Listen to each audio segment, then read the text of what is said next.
शेख मुजीबुर रहमान जो कि जनक हैं, जो कि माने जाते हैं बांग्लादेश के जनक, जिनको वहां पर पूजा जाता था, उनकी मूर्ति पर चढ़कर हथौड़े जब चलाए छात्रों ने, तो ये समझ में आ गया कि अब वो एंटी इंडिया तो हो गया पूरा मामला, क्योंकि बांग्लादेश बनाने में, पाकिस्तान से अलग करने में उनकी क्या भूमिका थी भारत सरकार के साथ, ये सब वो समझ रहे हैं और ये कर रहे हैं। जो कट्टर आवाजें वहां पर है वो बुलंद हो रही हैं। शेख हसीना के खिलाफ बदला निकालना, उनके हटने के बाद उनके घर में लूट करना, उनकी तस्वीरों पर कालिक पोतना, ये सब इशारा कर रहा है कि एक एंटी इंडिया सेंटिमेंट भी बीते कई दिनों से जिसकी भी शय पर आईएसआई कर रहा था वहां पर कर रहा था, जिसका आज हम नतीजा देख रहे हैं कि वो इंडियंस पर अटैक कर रहे हैं। शेख हसीना यहां पर है, क्या स्ट्रैटेजी है? अगर यूके यूएस ने वीजा डिनाई कर दिया है 50 साल के अंतराल में, जब 75 के आसपास मुझे लगता है मुजीबुर रहमान और परिवार के अन्य लोग जो बांग्लादेश में थे सबकी हत्या कर दी गई, तो उस वक्त शेख हसीना अपनी बहन के साथ जर्मनी में थी, बच गई, और 50 साल के बाद वो फिर इंडिया में अभी आई हुई है। कब तक, क्या स्ट्रैटेजी है आपकी? बहुत अच्छा सवाल है आपका। देखिए, बांग्लादेश में कट्टरपंथी शक्तियां तो 1971 के स्ट्रेटेजी बता रहे हैं, इधर उधर घुमाओ। रजाकारों की इतनी पीड़ा क्यों हो रही है? रजाकार तत्काल स्ट्रेटेजी क्यों भेजना है बांग्लादेश में? आपके पास स्ट्रेटेजी नहीं है तो बोल दो नहीं है, घुमाने की बात क्यों कर रहे हो आप? अच्छा, अब सवाल का जवाब अंजना की देना है, रजाकारों का देना है। सेंसिटिव इशू है थोड़ा, इसको आराम से देखिए। 1971 में बांग्लादेश की मुक्ति के तत्काल 4 साल बाद ही वहां की कट्टरपंथी शक्तियां, चूंकि भारत को वो नहीं देना चाहती थी इसकी क्रेडिट कि बांग्लादेश का निर्माण करने में भारत की भूमिका जो है वो आईएसआई, वहां का जमाते इस्लामी, वहां के रजाकार, इसलिए हत्या की गई मुजीबुर रहमान की, और उनके 40 परिवारजनों की हत्या कर दी गई। तब भी लोगों को लगा था कि बांग्लादेश गया हाथ से, भारत से ने जो निवेश किया था वहां इतना बड़ा, हमारी मुक्ति वाहिनी खड़ी करने से लेके, हमारे सैनिकों के बलिदान से लेके, लगा कि सब कुछ गया, लेकिन गया नहीं। हम फिर जो है 11 वर्ष बाद फिर 1986 में हम शेख हसीना को बांग्लादेश बैठा सके और कालांतर में अवामी लीग की सत्ता को संस्थापित करने में हमको सफलता मिली, और बांग्लादेश का जो उन्नयन हुआ, विकास हुआ, वो शेख हसीना के कार्यकाल में हुआ। शेख हसीना से पीड़ा तो वहां के रजाकारों को ही है, यहाँ के रजाकारों को भी पीड़ा है कि शेख हसीना को आपने जो है, शेख हसीना को आपने यहाँ शरण क्यों दे दी है ना? पीड़ा दिखी कि नहीं दिखी आप लोगों को?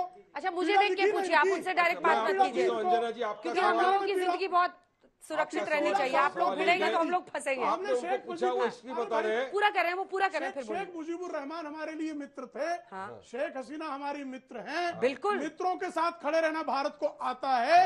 हम दलाई लामा के साथ खड़े रहे, हम आंग सूकी के साथ खड़े रहे, हम शेख हसीना के साथ खड़े रहेंगे, हम बांग्लादेश के साथ खड़े रहेंगे। अब बोलिए, एक जगह का नाम लेना भूल गए, छोटा सा जवाब, फिर मैं आ रही हूं। काफी सारी जगहों का नाम ले लिया, आप ये बोलना भूल गए कि भारत फिलिस्तीन के साथ भी खड़ा है।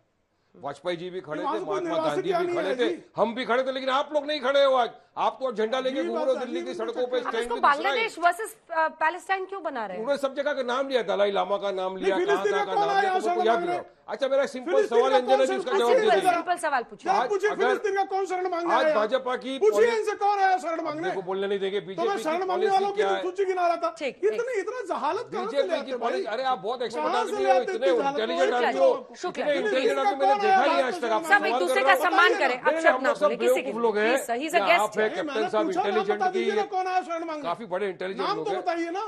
मैं सवाल पूछ रहा हूँ, अगर आज वहां का बांग्लादेश का सुप्रीम कोर्ट का पूरा के पूरा वकील लोग, वहां के लोग बोल रहे हैं कि शेख हसीना जो आपके यहाँ पे है ये हमारी यहाँ की मुजरिम है, आप उनको दे दीजिए, दबाव में आ जाए, क्या करेंगे? दे दीजिए। वो लोग बोल रहे हैं। उनके बोलने से क्या होता है? तो भारत की पॉलिसी क्या है? मतलब वो भारत को ब्लैकमेल कर सकते हैं क्या? आप मुझे बताओ, उन्होंने बता दी पॉलिसी क्या रहेगी? स्पष्ट सुनना चाहते हैं क्या क्या मुझे स्पष्ट बताइए ना, क्या उन्होंने बताया कि हम उनके साथ मुझे स्पष्ट करके बताइए। क्या भारत बोलेगा ठीक है हम एक्सट्रेडिट करते हैं, भारत बोलेगा हम नहीं देते, हम यहाँ खड़े हुए हैं? दो में से एक सवाल का जवाब दीजिए। अंजना जी, इन लोगों को समझना पड़ेगा, ना तो she was a military dictator, ना उसने पब्लिक एग्जीक्यूशंस किए, ना उसने एक उसकी सरकार के खिलाफ एक साजिश रची गई जिसमें एक एजिटेशन स्टार्ट हो गया। उस एजिटेशन में कुछ लोग मारे गए, उसमें और बहुत लोग कसूरवान हैं। ये कह देना कि सारा कसूर शेख हसीना, कल तक भारत की सबसे अच्छी दोस्त थी, भारत की इन्वेस्टमेंट्स की, भारत के खिलाफ जो लोग काम करते थे उनको मार्जिनाइज किया, और चाइना, देखिए काक है, ये काक समझते हो ना, यहां खुजली भी दुखती है। बांग्लादेश इस काक में इधर 7 सिस्टर्स ऐसे हैं और इधर बंगाल और आसाम है, वो हमारी काक की तरह ऐसे हमारे क्लोज है बांग्लादेश। बांग्लादेश के हमारे रिश्ते जैसे सर ने कहा था बहुत दिन तक खराब नहीं रहेंगे, टेम्पररी फेज है और इसमें शेख हसीना को जैसे हैं रहने दीजिए, कोई दिक्कत की बात नहीं। ठीक है, छोटे छोटे सवाल पूछिए।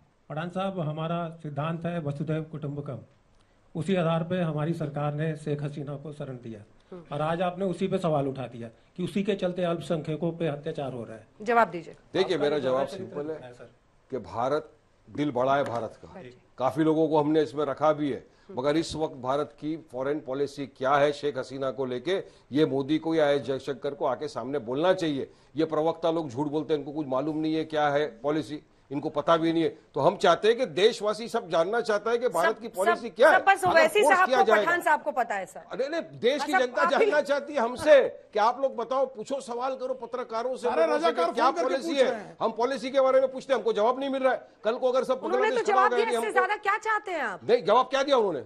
क्या नहीं दिया? वो बांग्लादेश के साथ खड़े हैं, बांग्लादेश के साथ तो खड़े थे, खड़े। सर, छोटा सा कमेंट आपका, फिर उसका अगला क्या सवाल होगा? मेरा सवाल का जवाब ये, उसका क्या होगा? मैं खाली एक छोटी सी चीज ये कहना चाहता हूं, ये सारी बातें सुनने के बाद, कि अभी तक खाली बीएनपी ने कहा है कि अगर भारत सरकार शेख हसीना को इस तरह से संरक्षण देगी तो हम भारत सरकार के साथ में काम नहीं कर पाएंगे। ये कहा है खालिदा जिया ने, बीएनपी ने। जो अभी सरकार है, अंतरिम सरकार मोहम्मद यूनुस की, उन्होंने ऐसा कोई भी बयान नहीं दिया है। ये अंतरिम सरकार 3 महीने तो रहेगी। 3 महीने काफी लंबा समय होता है। जो आपस के इस तरह के फर्क है, अगर चुपचाप वो शांति से सुलझ जाएंगी, शेख हसीना रहेंगी, भारत भी यही रहेगा, बांग्लादेश भी यही रहेगा। शेख हसीना का जो अस्तित्व है, कोई ये नहीं कह सकता है कि वो पहले प्रधानमंत्री नहीं थी। वो रहेंगी, कहाँ रहेंगी, ये बातें करने की आपस में नहीं है। जहां भी रहेंगी सेफ रहेंगी बस। और एक सिल्वर लाइनिंग ये भी है कि जो छात्र नेता वहां पर हैं बहुत अग्रेसिव, वो ये कह रहे हैं कि मोहम्मद यूनुस ही कंटिन्यू करें, वो बीएनपी या जमायते के पक्ष में नहीं है। तो ये एक और सिल्वर लाइनिंग है भारत के नजरिए से। पूछिए।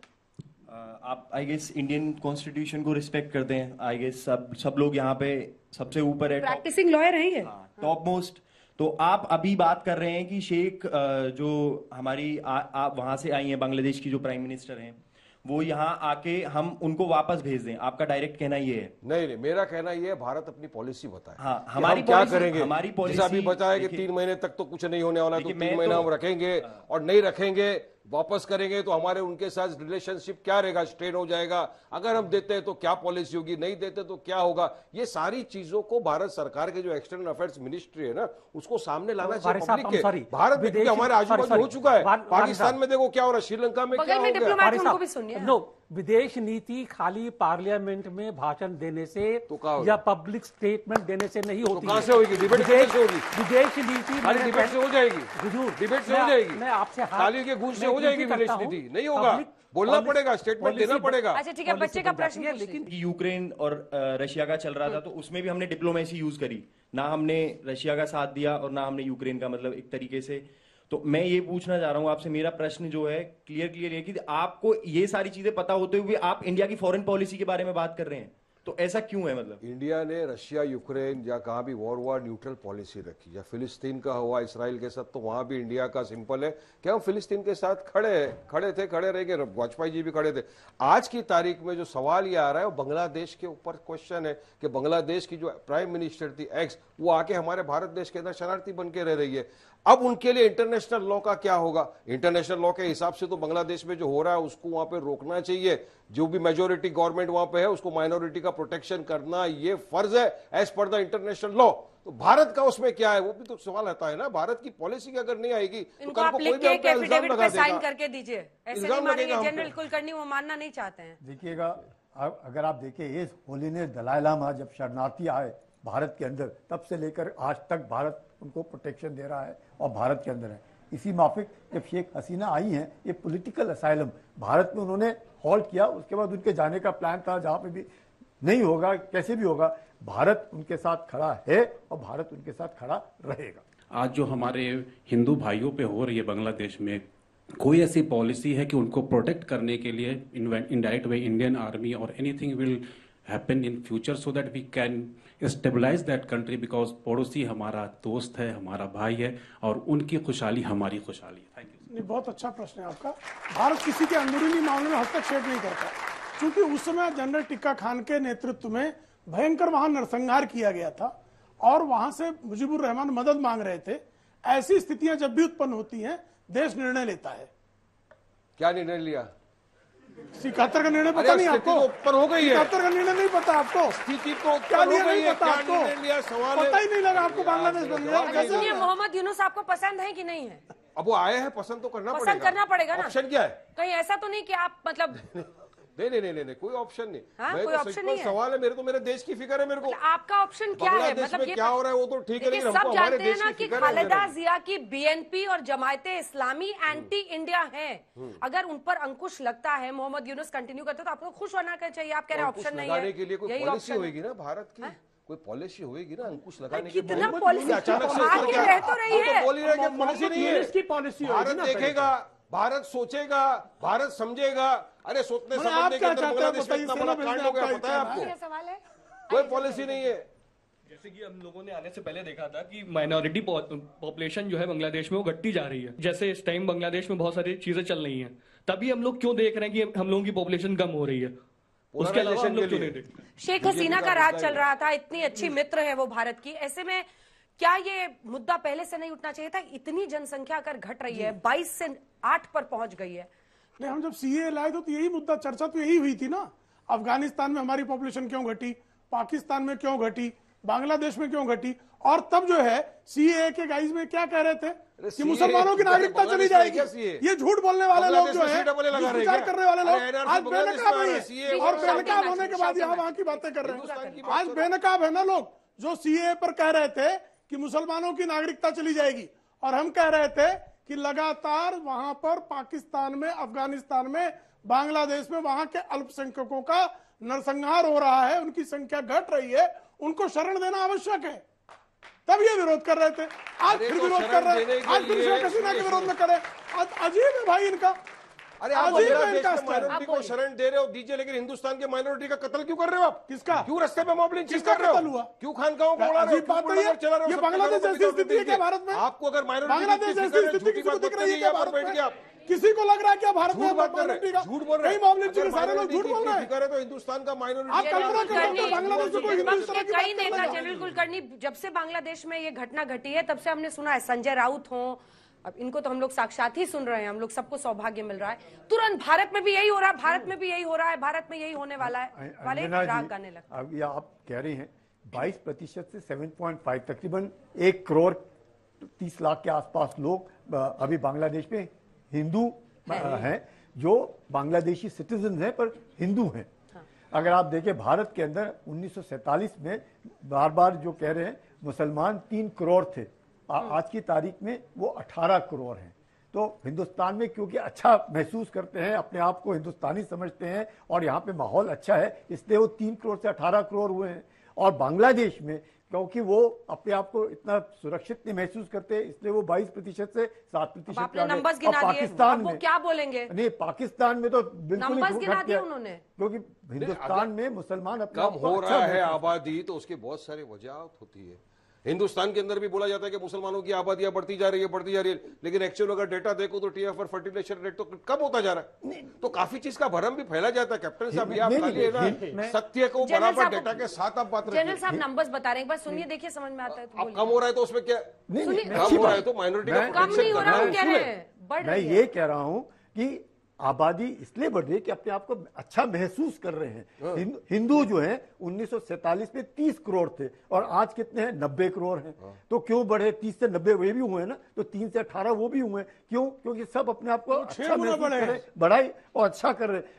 वो पाकिस्तान में नहीं हुआ, वो अफगानिस्तान में नहीं हुआ, वो बांग्लादेश में नहीं। खाते पीते लोग हैं, खाते पीते लोग बाहर नहीं रहे ना, खाते पीते लोग हैं, तो झूठ बोल रहे थे ना।